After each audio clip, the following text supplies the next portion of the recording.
Hi guys! Welcome back to my channel and gusto ko lang pong i-share sa inyo ang aking medical experience sa St. Luke's Extension Clinic dito sa Ermita, Manila. And pasado po ako guys, pasado po ako, thank you Lord, and nakapasa po ako, sobra po akong kinakabahan. I-share ko po sa inyo yung experience ko and mga requirements din po na pre-prepared ko during my medical dito sa St. Luke's. And gusto ko lang pong sabihin sa inyo guys, meron po akong pneumonitis, meaning po is very close na po yun sa pneumonia. Meron pong problema yung left lung ko. Kaya may plema po kasi yun, kasi nagpa-x-ray po ako dati is meron po akong plema doon. And nag-antibiotic na rin po ako and nagpapasalamat talaga ako sa Panginoon kasi po nakapasa po ako and wala pong naging problema sa medical ko, sobrang bilis. And nga pala guys, yung pong appointment ko sa medical is September 14, pero nakapag-medical po ako ng September 13 kasi nag-walk-in po ako guys. And nagtanong po kami nung kasama ko kung pwede bang mag-walk-in and pumayag naman po yung guard kasi wala naman daw pong maraming tao na that time kasi 2 PM na yon. So pumayag sila na mag-walk-in na lang kami kahit hindi pa namin schedule noon. So napaaga po kami ng medical and thank you Lord kasi nakapasa po kaming dalawa, nakapasa po kami. Meron din po siyang K2, meron po siyang kasama. And nakapasa po kami parehos, nagtulungan kami, you know, nagbaka sakali kami na makakapag-walk-in kami, thank you God, at nakapasa po kami. And eto na nga guys, i-share ko sa inyo yung experience ko. And magbibigay ako ng tips para to avoid sputum sa inyong medical. And may ubo pa ako guys, nakapasa ako. And kung ano yung mga requirements na pre-prepared ko during my medical, i-share ko po sa inyo. Okay guys, let's start.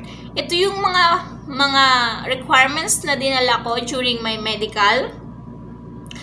Ang confirmation ng inyong medical, yung confirmation appointment nyo. And then, kung nagbayad na po kayo sa Security Bank, yung resibo po na maliit, ito po siya. Ayan po, is ipiprint, i-ano nyo po siya, yung maliit na yan, i-staple nyo po kasama ng appointment nyo ng medical. I-staple nyo po yan.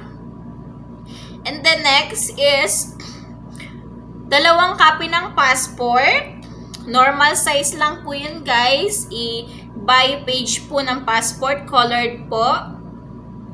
And then, welcome letter. Tig-isa lang po yung welcome letter niyo po kung meron na po kayo. And interview appointment nyo sa US Embassy kung meron na po kayong interview. And kung wala pa naman po kayong interview guys, is pwede naman po kasi meron naman po silang waiver. Magpipirma na lang po kayo doon, magpipilap na lang po kayo pagdating nyo ng St. Luke's. Meron po silang waiver. Pasensya na guys, may ubo pa talaga ako. Hindi pa ako masyadong ganon kagaling. And ano pa nga ba? DS-160 confirmation. Kailangan din po yun dalhin. 1 copy lang po.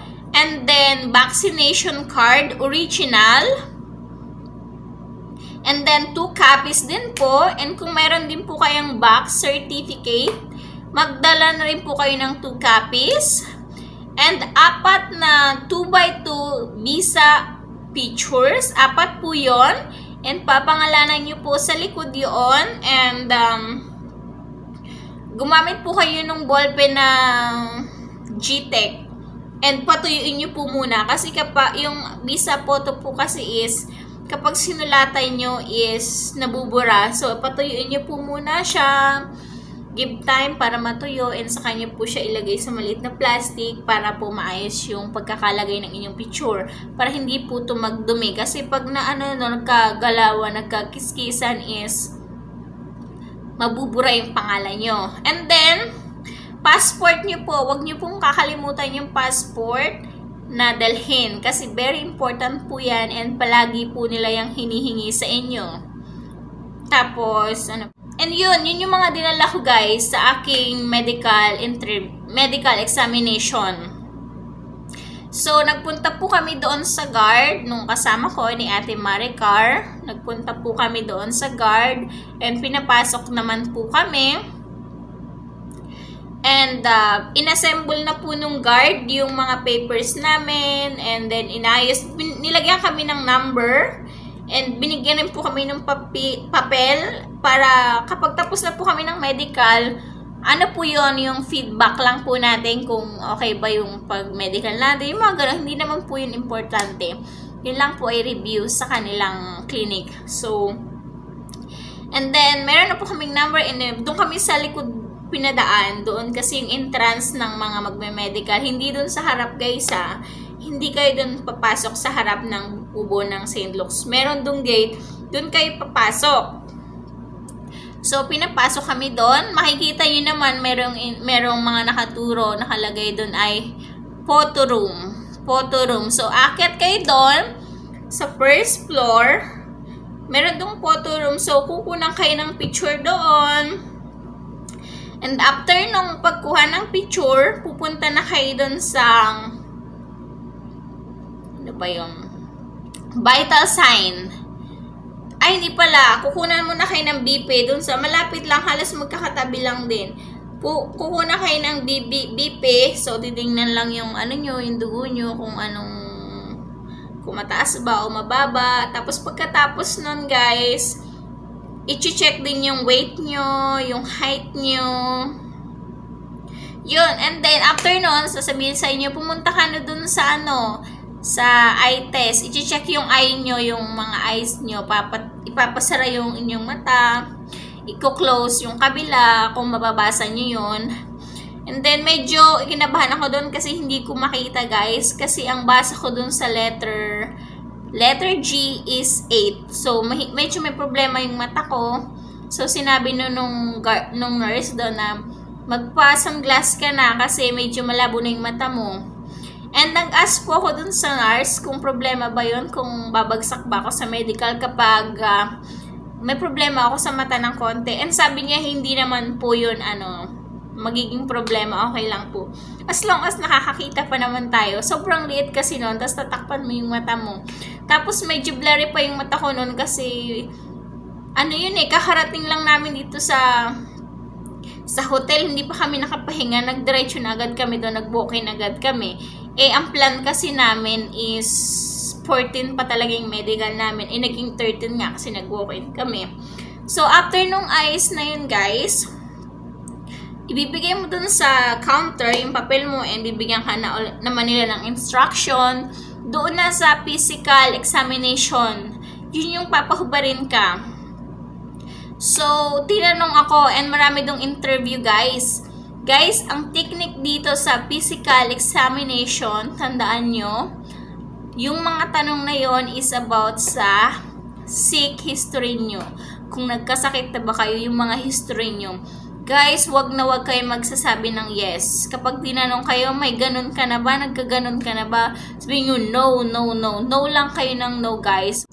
And yun na nga guys, lahat ng itatanong sa inyo doon sa physical examination, medyo marami siyang tanong about sa sick, kung nagkasakit ka, yung mga history mo, kung nagkasakit ka dati is no lang po yung isasagot nyo. Kasi may nabasa po ako na it depends po yun sa mga answer mo kung magkakaroon sila ng idea na may sputum ka. Halimbawa, nagkaroon ka na ba ng TB dati, kahit nagkameron ka, sabihin mo lang no. Kasi, kasi magkakaroon sila ng reason na bungkatin yung history mo na yon. So, just say no. Yun lang yon. Kung meron ka man dati, wag mo nang sabihin mo lang no, no, no. Hindi naman nila yung malalaman. So, yun yung technique ko guys para avoid sputum kayo. Wag kayong magsasabi ng yes. Kahit na halimbawa may iniinom kayong gamot ngayon bago kayo pumunta ng St. Luke's, halimbawa inuubo kayo, huwag nyo sasabihin na nagtitake kayo ng medicine na gano'n. Sabihin nyo, ang tinitake nyo lang is vitamin C. Yun lang yung sasabihin nyo. wag na wag kayong mag-yes dun sa mga tanong nung nag-physical examination. Tapos, at ang tip ko pa sa inyo guys, magdala kayo ng jacket sa loob kasi sobrang lamig. And magkukos ito ng cup doon. Mag-iubo-ubo kayo doon, for sure. Kasi ako, kung mahina kayo sa lamig, kagaya ko, magdala talaga kayo ng, magsuot kayo ng jogger, yung comfy, and then jacket din guys. Magdala kayo and magdala rin kayo ng mask bago kayo pumunta doon. Kasi required talaga yung mask na kapag papasok ka doon. So, yun na nga guys, tinanong ako. Ang lahat lang ng sagot ko ay no. I don't have history of, ng sick na mga tinatanong nila kung nagkaroon na ba ako, bulutong, o sabi ko lang no, I never have that. So, yun na nga, sabi niya, binigyan ako ng instruction, sabi niya, maghubad ka na, tapos hubadin mo yung bra mo, hubarin mo yung damit mo and yung pants mo. Ang matitira lang ay bra and panty. So, and then, pinasuot na ako ng gown. So, tapos humiga ka na dyan. Pinahiga ako doon sa maliit na bed. So, humiga na ako. Chinek niya yung yung heart ko. May nilalagay sila dito. Chinecheck nila. Pinapahinga ka, inhale, exhale. And then, pinatagilid ako. Tapos, chinek niya kung may mga bukol-bukol ba. Wala namang nakita. Kung may history ka ba yung bakuna dito. Tinanong ako noon. Sabi ko, wala po akong bakuna dati. Hindi ko natatandaan. So, tinanong din, anong natapos mo, ganun. So, sinabi ko kung ano yung natapos ko. And then, yun guys, after nun, tapos na, and babalik ka doon sa counter, papakita mo, and bibigyan ka ng instruction nun, and pupunta ka na sa x-ray. Ito yung nakakaba na part, yung x-ray guys. Kasi, medyo mataray yung nag-x-ray doon na babae. So, pupunta ka dun sa check-in USA check-in x-ray. Kasi yung nasa unahan is USA check-out, x-ray check-out. So, dun tayo sa check-in. So, ibibigay mo lang yung papel mo, may kaunting papapilapan, pirma, ilalagay mo dun sa daas, I'm not a pregnant. So, yun lang. And then, mga 2 pirma ata yun. Yun. Tapos, sasabihin sa iyo, pumunta ka na dun, mag-change ka na, tanggalin ang bra, and then, iwan lang yung baba. And then, suot mo yung gown, and huwag mong itatali yung likod. So, nandun ako sa x-ray, medyo madilim doon ng konti. Tapos, yun, pinaano na ako, pinagano na yung kamay, yung siko ko doon, pinaganyan ako, yung parang ganyan. Tapos, medyo may nilagay doon sa likod ko na black, na mabigat. So, kailangan mo yung hawakan, tapos nakaganon ka. Nakaganon. Tapos, ayun na nga. So, inulit niya. Kinabahan ako kasi inulit niya yung x-ray ko. Kasi yung una, hindi ako naka-inhale. And, sabi niya, maraming hangin sa loob. So, ang tip, guys, kapag sinabi ng nurse na inhale, hinga ng malalim, i-hold niyo yung breath niyo. Yung ganon. Kukuha kayo ng hangin sa bibig niyo, like, i-hold nyo siya guys hanggat hindi nyo naririnig yung click. Kapag hindi nyo naririnig na sinabi ng nurse na okay, ibuga mo na yung ilabas mo na yung hangin mo, saka nyo palang ilalabas yung hangin nyo. Huwag kayong magmamadali, i-control nyo kung maaari. Kasi guys, nakasalalay talaga yung ating medical sa x-ray nyo. Kapag medyo malabo yung x-ray natin is, naku, alanganin tayo, baka may sputum tayo. So yun ang tekniko guys sa x-ray, hihinga ka ng malalim. Kailangan matanggal mo lahat yung hangin dyan sa iyong lungs. Kailangan hihinga ka. Kaya inulit niya kasi sobrang labo daw ng x-ray ko and maraming hangin. So, nag-inhale talaga ako ng halos mauubos na yung hininga ko. Tapos, nung sinabi niya, okay, exhale. So, ibinuga ko na, ganun. So, ayun na nga. And pagkatapos nun, guys, sabi niya, okay, upo ka muna dyan and tatawagin na lang kita. Madali lang guys akong natapos kasi nga wala nang tao, wala nang K1 visa doon. Kami na lang ata nung kasama ko sa kanong K2 niya. Kasi nga nag-walk-in lang kami. 2:00 kami pumunta doon. And sabi niya tatawagin na lang kita. So tinawag na ako. And binigyan ako ng white paper. And in-explain na sa akin kung ano yung mga gagawin ko sa second day ko. So, medyo nakahinga ko ng maluwag kasi nakita ko na white paper po yung binigay sa akin. And sabi niya sa akin, ma'am, hindi ka na po magbabayad ng x-ray mo. Hindi ka na magbabayad ng additional sa iyong x-ray.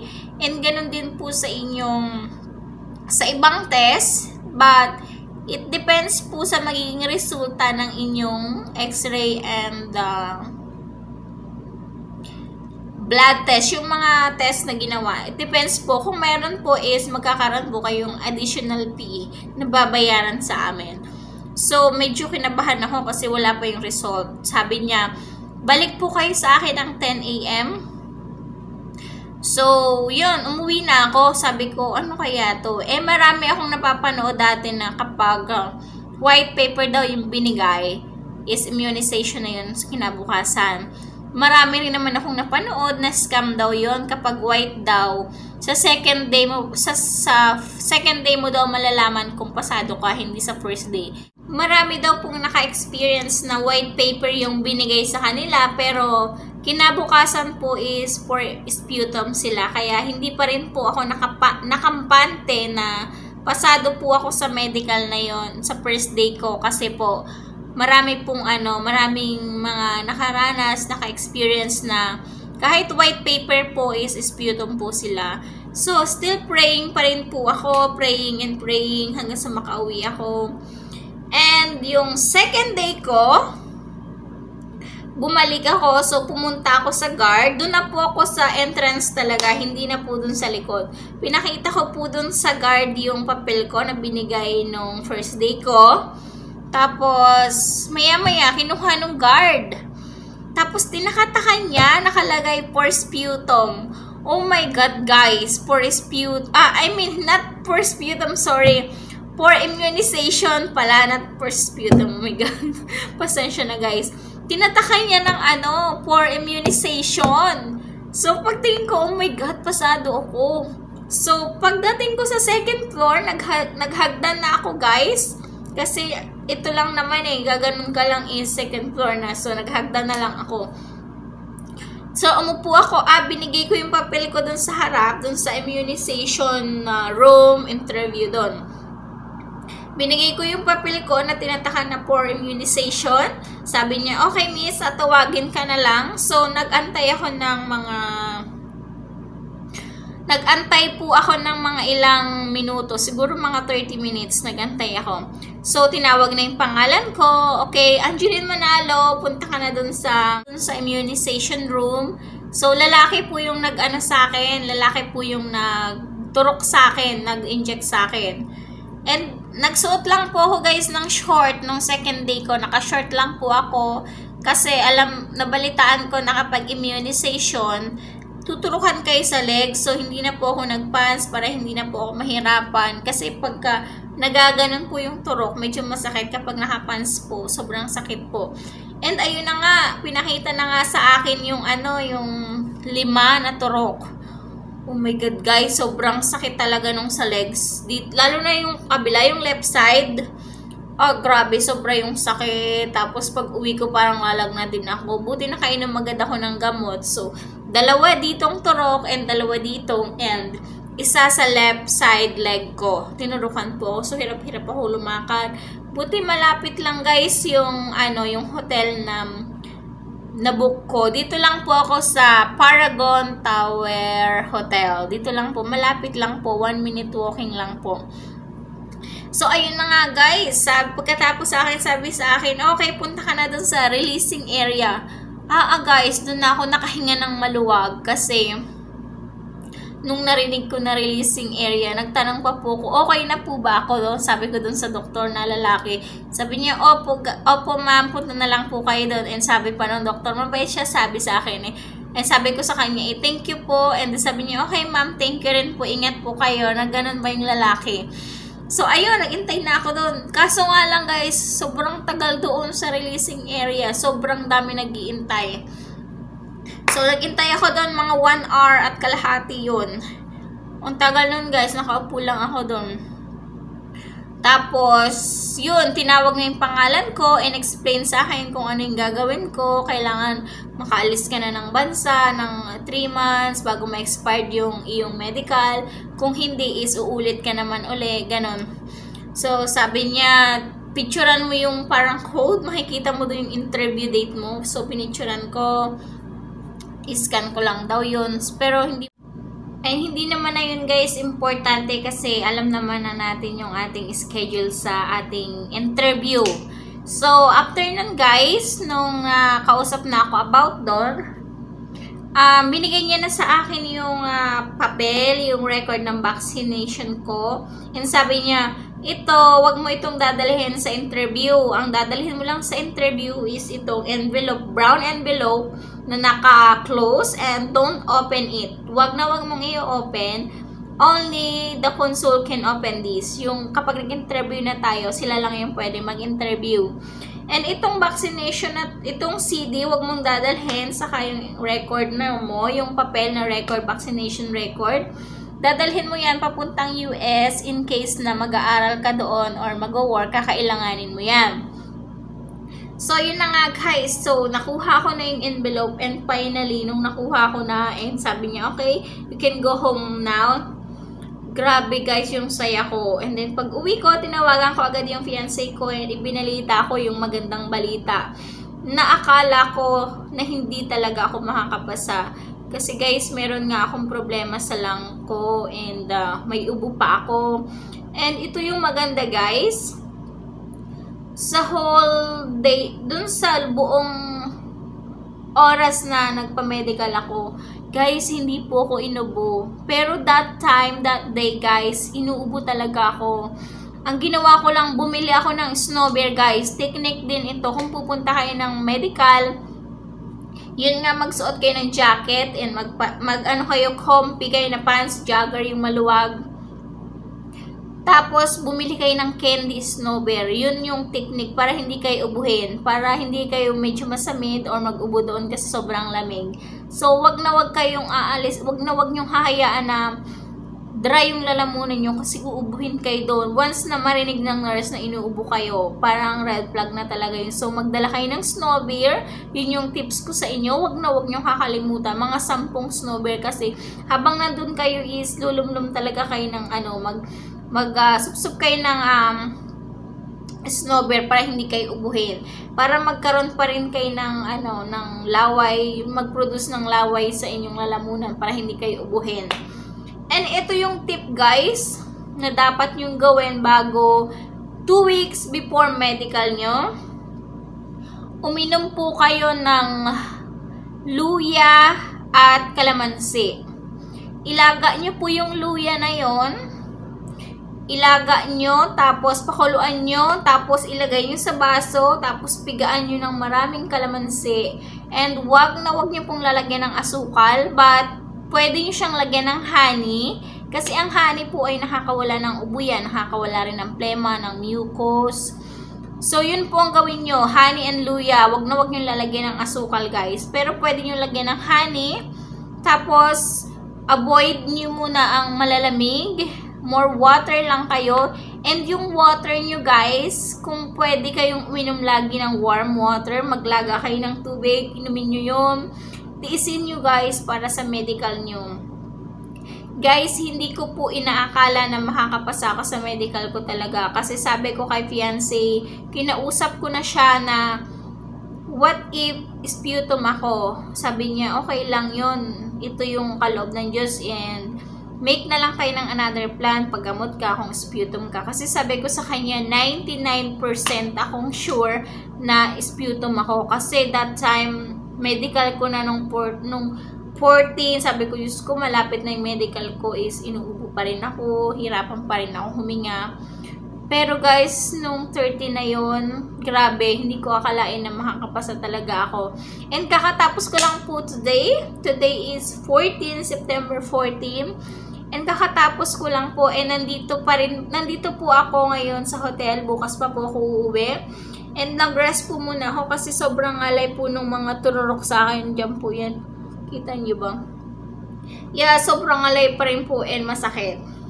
And yun lang guys, yung aking experience. Sana po ay may maitulong ako sa inyo. Sana po ay makapulot ito ng idea sa inyo. And wag na wag nyo guys kakalimutan na always pray to God and ask for the guidance to Him, because only God can help us guys. Only God. And kahit anong healthy nyo, kahit wala kayong nararamdaman, kung hindi kayo hihingi ng guidance sa Panginoon, is hindi tayo magtatagumpay. So, always pray to God. Lahat ng bagay na gagawin natin, isasama natin ang Panginoon. Mahirap man ito o masaya na gawain guys, is isasama nyo parati ang ating Panginoon. Kasi never tayong bibiguin ng Panginoon, and subok na yun guys sa lahat ng mga pagsubok na kinakaharap ko guys. Mag-isa lang po ako. I don't have my family support. Mag-isa lang talaga ako. And my fiancé, of course, he is the only one family na nakasuporta sa akin. And, naiyak na ako. Yeah, yung fiancé ko lang guys, yung nakasupport sa akin. And wala akong support ng family ko. So, ayun. Always pray lang guys, yun yung tip ko sa inyo. And bigyan na iiyak ako kasi masaya ako guys, kasi nakapasa ako konti na lang. So I'm sorry. So yun guys, I'm so happy because I passed the medical, and hindi ko inaakala na makakapasa ako. And good luck sa inyo guys, and sana lahat kayo ay makapasa, and makasama niyo na yung mga fiancé nyo, and matapos na yung mga paghihintay nyo. And kung ano man yung mga tanong na hindi ko nabanggit sa video, pwede po kayong mag-comment down below, and I'll do my best to reply you all guys. And hindi po ako madamot magbigay ng tip. Hindi po ako madamot mag-share ng aking experience.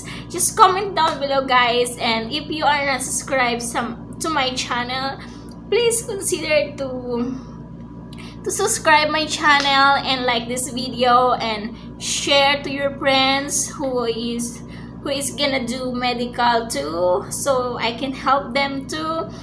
And don't forget to like my video guys. And that's all guys. Have a nice day. Bye.